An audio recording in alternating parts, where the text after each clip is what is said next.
Hello to all. जो बेटे हमारा कंसेप्ट रहेगा आज का, हमारी डिस्कशन का टॉपिक 3 डायमेंशन ज्योमेट्री चैप्टर 11, उसे हम कंटिन्यू कर रहे हैं। पार्ट 8 है आज की वीडियो में। That means you have got 7 parts, तो प्लीज उनसे गो थ्रू होना है। मैं हर वीडियो में आपको यही कहती हूँ, क्योंकि जब आप प्रीवियस टॉपिक्स जानते होते हो तो नेक्स्ट टॉपिक को कंपाइल करना ज्यादा ईजी लगता है। जो हमने आज डिस्कस करेंगे इस पार्ट में, पार्ट 8 में, वो होगा distance of a point from a plane and distance between two parallel planes.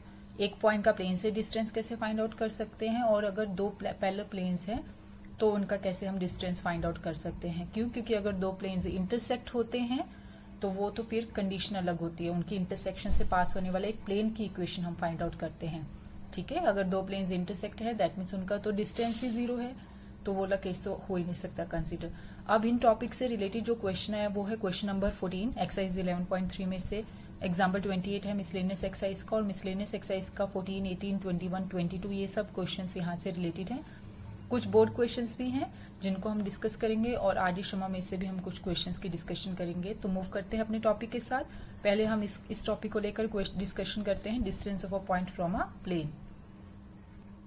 Yes, हम जानते हैं कि कोई भी फॉर्मूला हो, वेक्टर एंड कार्टेशियन दोनों फॉर्म्स हमने डिस्कस करनी है।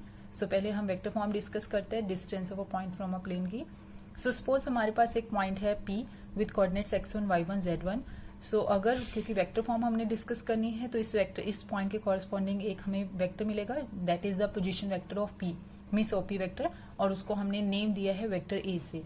तो उसके कॉम्पोनेंट्स क्या होंगे, x1 i cap plus y1 j cap plus z1 k cap. ये वेक्टर हो जाएगा हमारे पास कंप्लीट। कॉम्पोनेंट्स यही है। सो इस पॉइंट के कॉरस्पॉन्डिंग ये वाला वेक्टर हो गया, और हमारे प्लेन की equation in vector form is r vector dot n vector equals to d। अब हमने इस प्लेन का और इस पॉइंट का, जो कि वेक्टर फॉर्म में हमने लिया, इनका अगर हम डिस्टेंस फाइंड आउट करते हैं तो सिंपली कुछ भी नहीं करना। आपने सिर्फ जहां पर एक्स वाई जेड है, यहाँ पर होते हैं ना x y z r vector में, यहाँ पर आपने वो पॉइंट पुट कर देना है। और पॉइंट इस टाइम वेक्टर फॉर्म में किससे रिप्रेजेंट हो रहा है, वेक्टर ए से रिप्रेजेंट हो रहा है। Dot n vector equals to D.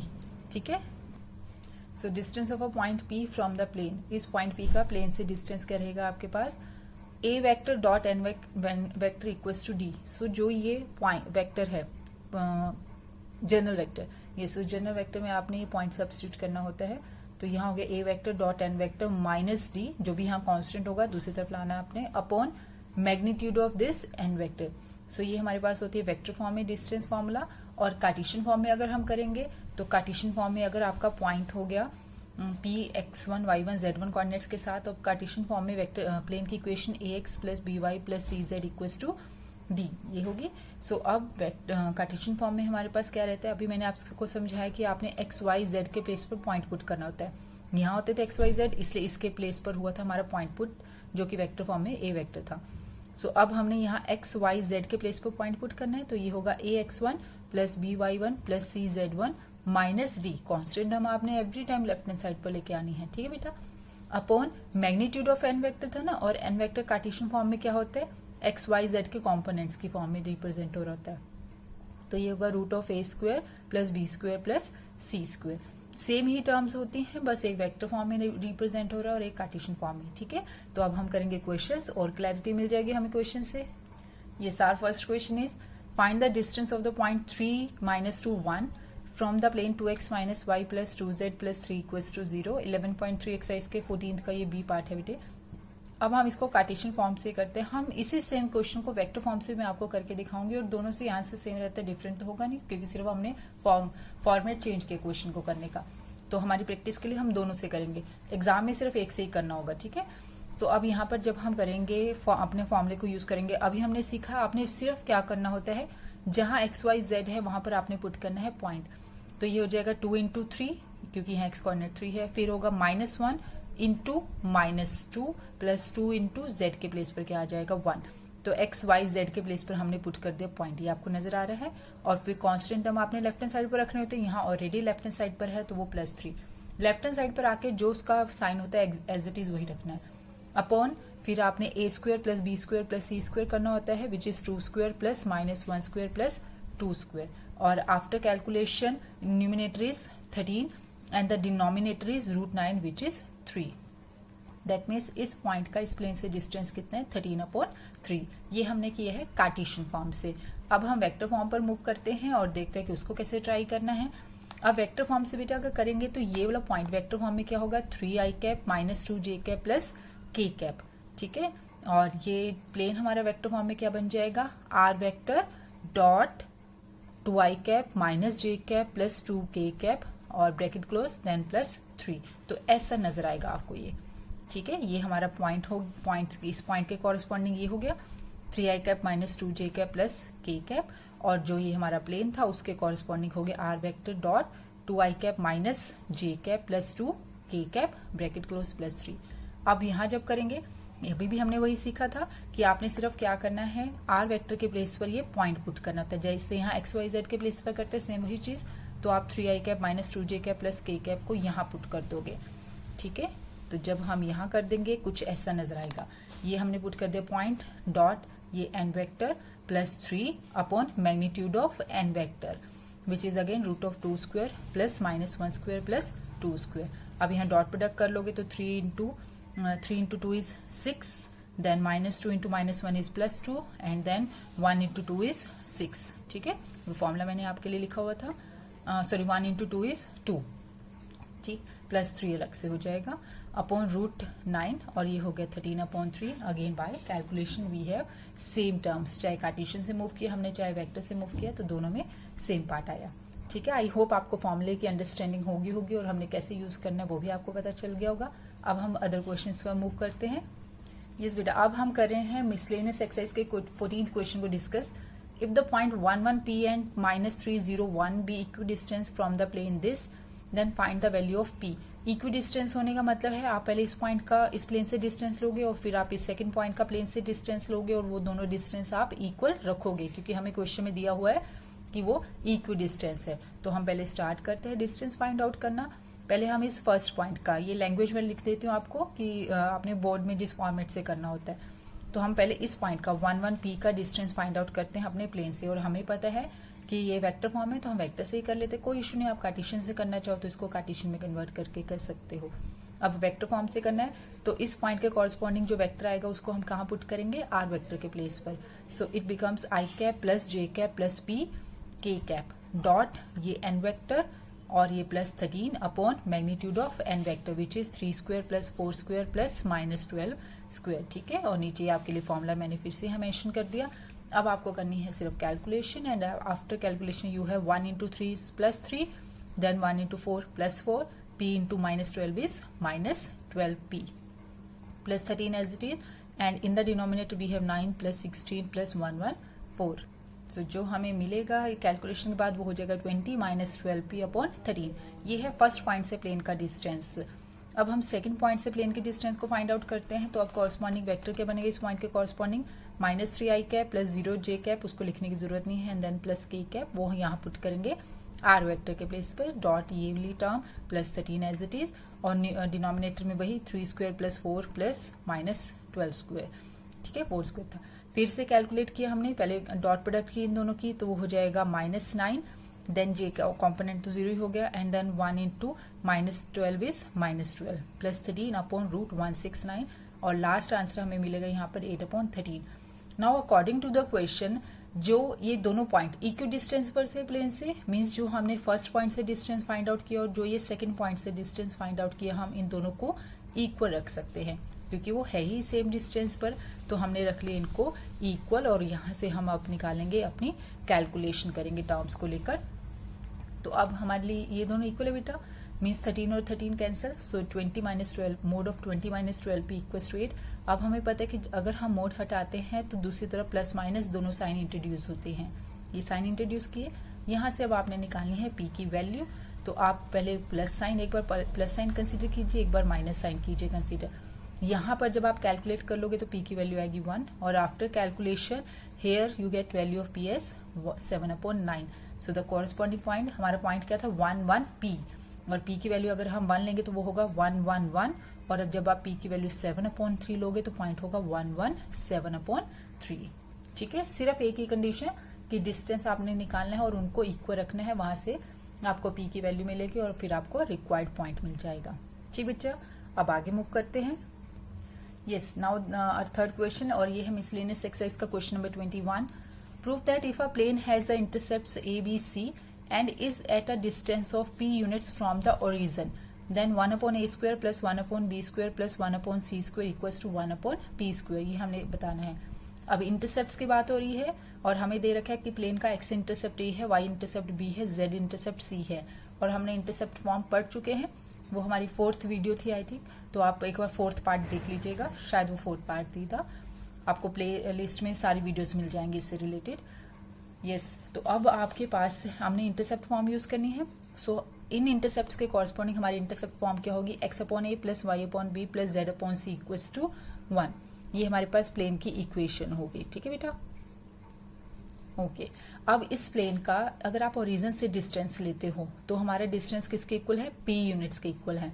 तो हम लेते हैं बस सिंपल वही डिस्टेंस फॉर्मूला अप्लाई करते हैं, ओरिजिन से डिस्टेंस रखते हैं, डिस्टेंस को p के इक्वल रखेंगे और पॉइंट इस टाइम है 0 0 0 क्योंकि ओरिजिन है.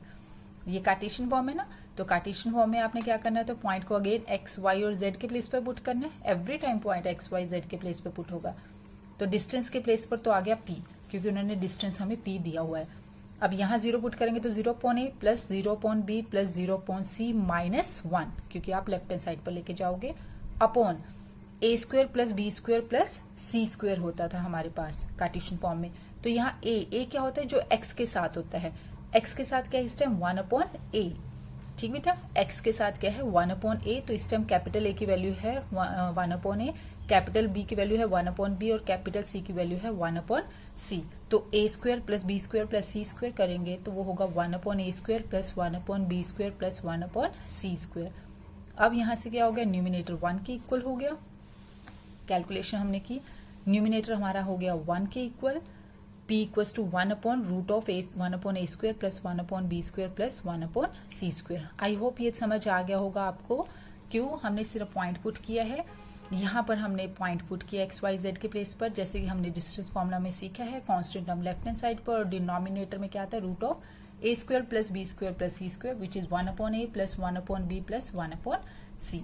तो ये आ गया पार्ट. अब हमने क्या करना था, अब बेटे आपने करना है ये, आप इस डिनोमिनेटर को लेके जाइए लेफ्ट साइड पर और उस p को ले आइए राइट हैंड साइड में. यहाँ denominator means basically cross multiplication करके p इधर ले आए. ठीक है, अब स्क्वेयरिंग बोथ द साइड्स कर लोगे तो ये रूट हट जाएगा और यहाँ क्या होगा 1 upon p square which is your required answer. यही हमने प्रूफ करना था ना, देखिए यहाँ पर ये हमने प्रूफ करना था और ये हमने यहाँ पर प्रूफ कर दिया. डन. तो इस तरह से डिस्टेंस के फॉर्मूला को यूज करके आपने ऑलरेडी इस बेसिकली डिस्टेंस वाले जो भी क्वेश्चन आपको बोर्ड में मिलते हैं ना बेटे, उसमें क्या होता है कि जो फॉर्मेट जो इक्वेशंस आपने ऑलरेडी पढ़ ली हैं उन्हीं को रिलेट कर दिया, पहले उनसे आप क्वेश्चन निकाले और उसके साथ एक लाइन और मर्ज कर दी जाती है कि आप डिस्टेंस भी फाइंड आउट करके देखिए. अभी जैसे मैं यहाँ क्वेश्चंस लिखूंगी, क्वेश्चन अब आपको ट्राई करने के लिए कुछ मिलेंगे, आप उनको देखो. इस पर अब जो आपने क्वेश्चंस ट्राई करने, एक तो क्वेश्चन नंबर 18 है आपकी मिसलेनियस एक्सरसाइज का, उसमें भी हमने डिस्टेंस फाइंड आउट करने. बेसिकली बनेगा वो 2 पॉइंट्स के बीच में डिस्टेंस. ये वाला फॉर्मूला नहीं यूज होगा डिस्टेंस का, बट 2 पॉइंट्स के बीच में डिस्टेंस का फॉर्मूला यूज होगा. एक बार गो थ्रू हो जाएगा, डाउट हो तो फिर आप मेरे से डिस्कस कर सकते हो. नेक्स्ट है अब आपका 5th क्वेश्चन और ये रहेगा find the equation of the plane passing through the line of intersection of the planes x plus y plus z equals to 1 and 2x plus 3y plus 4z equals to 5 and perpendicular to the plane x minus y plus z equals to 0. So पहले तो आपने उस plane की equation find out करनी है जो इन दोनों की इंटरसेक्शन से पास होता है और इस थर्ड प्लेन पर परपेंडिकुलर है. ये हम सीख चुके हैं फाइंड आउट करना कि दो की इंटरसेक्शन से पास होने वाला प्लेन और उसके साथ कोई ना कोई एक कंडीशन दी होती है. तो वो हमने कौन से पार्ट में डिस्कस किया है, पार्ट 7 में. वहां से गो थ्रू हो जाना अगर इनकेस आपको कुछ प्रॉब्लम फील हो. Also find the distance of the above obtain plane, means जो प्लेन हमें यहाँ से मिलेगा, इनकी इंटरसेक्शन से मिलेगा और जो इस प्लेन पर परपेंडिकुलर होगा, जो हमें यहाँ से मिलेगा उस प्लेन की एक तो इक्वेशन आपने फाइंड आउट करनी है, फिर आपने डिस्टेंस फाइंड आउट करना है उस प्लेन का, किससे, ओरिजिन से. तो फिर आप डिस्टेंस फॉर्मूला लगाओगे. पहले तो आप प्लेन फाइंड आउट करोगे और उस प्लेन की इक्वेशन आएगी x minus z plus 2 equals to 0. इस प्लेन का ओरिजिन से डिस्टेंस फाइंड आउट करोगे बेटा and you will get root 2 as your answer. ठीक है, सीबीएसई में 2014 में आ चुका है ये क्वेश्चन. और देखिए अब और कौन से क्वेश्चन आपने ट्राई करने हैं. Find the distance between the point 7 to 4 and the plane determined by the points A with components 2, 5, -3, B with components -2, -3, 5 and C with components 5, 3 and -3. ये उनके कोऑर्डिनेट्स हैं. ठीक है, A पॉइंट के कोऑर्डिनेट, B पॉइंट के coordinate, C point के coordinate. तो अब आपने इस पॉइंट का डिस्टेंस फाइंड आउट करना है उस प्लेन से जो इन तीनों से बनता है। तो equation of the plane passing through the 3 points हम कर चुके हैं। कौन से पार्ट में हमने डिस्कस किया? पार्ट 3 में। सीबीएसई में 2014 में आ चुका है ये क्वेश्चन बेटे। तो पहले आप फाइंड आउट करोगे इन तीनों पॉइंट से पास होने वाले प्लेन की इक्वेशन। जब आपको वो इक्वेशन मिल जाएगी उस प्लेन का आपने इससे डिस्टेंस फाइंड आउट करना है, डिस्टेंस फॉर्मूला जो हमने आज डिस्कस किया है, एंड आपका आंसर क्या रहेगा? √29। नेक्स्ट आपने करना है find the equation of the plane containing the lines this and this, find the distance of this plane from the origin and also from the point 1, 1, 1। तो पहले आपने क्या करना है, उस प्लेन की इक्वेशन फाइंड आउट करनी है जो इन दोनों लाइंस को कंटेन करके चलता है। मींस ये दोनों लाइन जिस प्लेन में है उस प्लेन की इक्वेशन फाइंड आउट करो। और ये कंसेप्ट हमने किस पार्ट में किया है? पार्ट 6 में किया है। Equation of the plane containing 2 lines. ठीक है, तो पहले आप यहाँ से प्लेन की इक्वेशन फाइंड आउट करोगे और आपके प्लेन की इक्वेशन रहेगी x - y - z = 0। अगर वेक्टर में भी आंसर आए तो आप देख लेना कार्टेशियन से मैच हो रहा है कि नहीं। आप वेक्टर में भी आंसर दे सकते हो, कोई इशू नहीं है। फिर आपने इस प्लेन का ओरिजिन से डिस्टेंस फाइंड आउट करना है, उसका आंसर रहेगा 0 और वो ऑब्वियसली यहाँ नजर भी आ रहा है। फिर उसके बाद सेम इसी प्लेन का आपने किससे डिस्टेंस फाइंड आउट करना है? 1, 1, 1 से। तब आंसर क्या होगा? 1/√3। मीन्स 2 बार डिस्टेंस फॉर्मूला इस क्वेश्चन में यूज होगा। ये सीबीएसई के सैंपल पेपर में आ चुका है ये क्वेश्चन। तो आई होप आपको थोड़ी सी क्लैरिटी होगी। डिस्टेंस का बेसिकली कोई ये सिंपल है, तो वो छोटा सा क्वेश्चन है, बट वो लॉन्ग क्वेश्चन के साथ मर्ज होकर 6 मार्क्स का क्वेश्चन भी आ सकता है बोर्ड में। तो आप रिमेनिंग जितने भी कंसेप्ट हैं उनको अगर वो क्लियर होंगे ना बेटा, जो हमने पहले डिस्कस कर लिए हैं, तो फिर आप मर्ज करो क्वेश्चन को तो आपको इजी लग रहा होगा। तो प्लीज उनसे भी गो थ्रू होना है अच्छे से। अब हमारा एक सेकंड पार्ट था इसी वीडियो में। मैंने आपसे कहा था हम एक और चीज डिस्कस करेंगे, वो क्या था? Distance between 2 parallel plane. अभी तक तो हमने क्या था? Distance between a point and a plane discuss कर रहे थे। अब हम 2 पैरेलल प्लेन के बीच में डिस्टेंस डिस्कस करेंगे। तो पहले हम करते हैं इनका फॉर्मूला। पहले हमने करते हैं कार्टेशियन फॉर्म। कार्टेशियन फॉर्म में सपोज आपका फर्स्ट प्लेन है ax + by + cz = d1 and the second plane is ax + by + cz = d2। Suppose ये हमारे 2 प्लेन हैं। अब दोनों में ही हमने ax + by + cz लिखा हुआ है ना। इसका रीजन ये है क्योंकि इस टाइम प्लेन क्या है? पैरेलल प्लेन है, तो ये पार्ट दोनों में ही सेम रहेगा, सिर्फ कांस्टेंट पार्ट डिफरेंट होगा। तो इनके बीच में डिस्टेंस कैसे फाइंड आउट करना होता है? आपने d1 - d2, ठीक है, modulus value of d1 - d2 upon √(a² + b² + c²। वो दोनों में ही सेम है, कहीं से भी ले लिया आपने। ये तो रहेगा कार्टेशियन फॉर्म में। और वेक्टर फॉर्म में सपोज आपका फर्स्ट प्लेन होगा r vector dot n vector equals to d1 and r vector dot n vector equals to d2। Again n vector दोनों में ही सेम होगा क्योंकि ये पैरेलल प्लेन्स हैं। ठीक है ना, ये हमने किया था ना रिमार्क्स में, if 2 planes are parallel then their normals are also parallel होते हैं तो वो सेम होते हैं या प्रोपोर्शनली इक्वल होते हैं। इसलिए यहाँ दोनों में ही n वेक्टर सेम आ जाता है और प्रोपोर्शनली इक्वल होने का मतलब है कि कुछ कॉमन लेकर सेम बन जाता है। इसी वजह से यहाँ सेम टर्म्स आपको नजर आ रही है। ये हम कर चुके हैं, रिमार्क्स में मैंने लिखवाया, और ये हमारा सेकंड पार्ट था प्लेन का जो हमने वीडियोस डिस्कस की हैं। ठीक है, तो अब आपका डिस्टेंस क्या रहेगा? d1 - d2 सेम जैसे यहाँ पर होता है ना, वही d1 - d2 modulus value upon √(a² + b² + c² था ना। a b c क्या होते हैं? n वेक्टर के, मीन्स नॉर्मल वेक्टर के कॉम्पोनेंट्स। तो वो क्या होगा? Magnitude of vector n। तो ये कार्टेशियन फॉर्म, ये है आपकी वेक्टर फॉर्म, दोनों इजी हैं।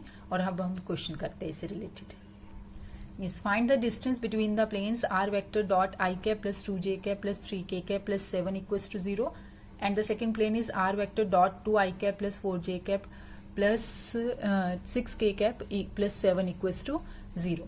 अब इन 2 प्लेन्स के बीच में हमने डिस्टेंस फाइंड आउट करना है। उन्होंने तो लिखा नहीं कि ये पैरेलल प्लेन्स है, नहीं लिखा ना यहाँ पर, तो हम क्यों इनमें पैरेलल प्लेन का फॉर्मूला लगा रहे हैं? क्यों? यस, आप सब स्मार्ट हो, आपको पता है ये पैरेलल प्लेन्स है। रीजन ये है कि ये दोनों टर्म्स प्रोपोर्शनली सेम है। आप यहाँ से 2 कॉमन निकालिए। अगर हम 2 कॉमन निकाले तो देखो फर्स्ट प्लेन है ना, पहले इसको हमने लिखा, इसको इधर लिया क्योंकि d1 इधर होता है ना, r vector dot n vector equals to d1 होता है। तो एक बार के लिए हम इधर ले आए ताकि फॉर्मूला से कंपेयर करोगे ना आप तो आपको कंफर्टेबल फील होगा। सिर्फ यही रीजन था इसको इधर लाने का। फिर आपका नेक्स्ट है r वेक्टर डॉट, सेम हो सकता है ना, ऐसे बन सकता है। क्या किया हमने? इसमें से 2 कॉमन ले लिया। अगर आप 2 कॉमन लोगे तो i cap + 2j cap + 3k cap, और जो 2 कॉमन लिया है उसको डिवाइड कर, मतलब थ्रू आउट 2 से डिवाइड कर दोगे तो यहाँ कितना हो जाएगा? +7/2, जो कि राइट हैंड साइड पर आकर -7/2 हो गया ना दोनों सेम। तो मैंने आपको यही समझाया था ना, या तो ऑलरेडी इक्वल दे रखे होंगे या प्रोपोर्शनली होंगे, तो कुछ कॉमन निकाल के या किसी चीज से डिवाइड या मल्टीप्लाई करके वो सेम बन जाते हैं। कई आप ये भी देखोगे कि कुछ वीडियोस में या कुछ टीचर्स के थ्रू अगर आप पढ़ते हो तो वो ये भी करते हैं कि जैसे मैंने डिवाइड कर दिया ना 2 से, वो 2 से मल्टीप्लाई भी कर देते हैं सेम बनाने के लिए। जो आपको सेम पार्ट नजर आ रहा होता है ना कि इसमें सिर्फ या तो 2 से इसको डिवाइड कर दो या इसको 2 से मल्टीप्लाई कर दो थ्रू आउट, तो फिर वहां पे यहाँ हो जाता है 14। दोनों में से कैसे भी कर सकते हो, आपकी विषय वो। ठीक है बेटा, तो अब हमारे पास n वेक्टर भी है, हमारे पास d1 भी है, d2 भी है, तो हम फॉर्मूला यूज कर लेते हैं। क्या था, d1 माइनस d2, तो माइनस माइनस प्लस होके वो 7/2 root magnitude of vector n।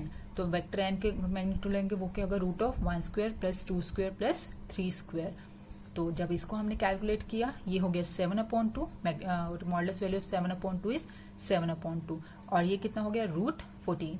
तो ये आपका लास्ट आंसर है, ये है distance between these 2 parallel planes. ठीक है बेटा, इक्वल हो वेल एंड गुड, नहीं है तो कुछ कॉमन निकालना है, डिवाइड कीजिए या दूसरे पार्ट को या तो इससे डिवाइड कर दीजिए या इसको 2 से मल्टीप्लाई कर दीजिए, कैसे भी कीजिए दोनों से सेम आंसर आएगा।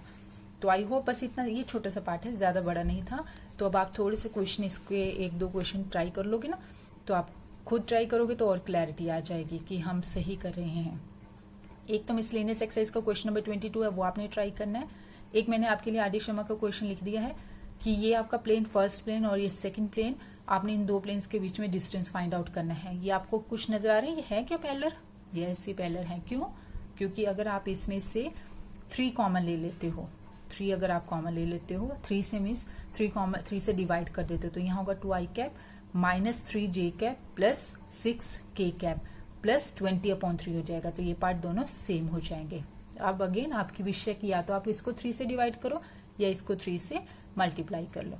ठीक है बेटा, देखो इसमें d1 ऑलरेडी इधर है, तो आपको इधर लेके आना है, d2 इस तरफ लेके आना है, तो इधर -20 हो जाएगा। इस चीज का ध्यान रखना। फिर कैलकुलेशन के बाद फॉर्मूला यूज करने के बाद जैसे हमने यहाँ किया था, आपका आंसर रहेगा 5/3। तो अब आपको जितने क्वेश्चंस दिए हैं उनको आपने ट्राई करना है, जो कंसेप्ट आपके साथ डिस्कस किए उससे अच्छे से गो थ्रू होना है। और हमेशा मैं आपको कहती हूँ कि जब आप खुद प्रैक्टिस करोगे तो कंसेप्ट क्लैरिटी आपको मिलती है जब आप ट्राई करते हो क्वेश्चंस को। फिर भी कहीं डाउट हो तो आपका टीचर आपके साथ ही है हमेशा। तो till then take care and bye and practice a lot.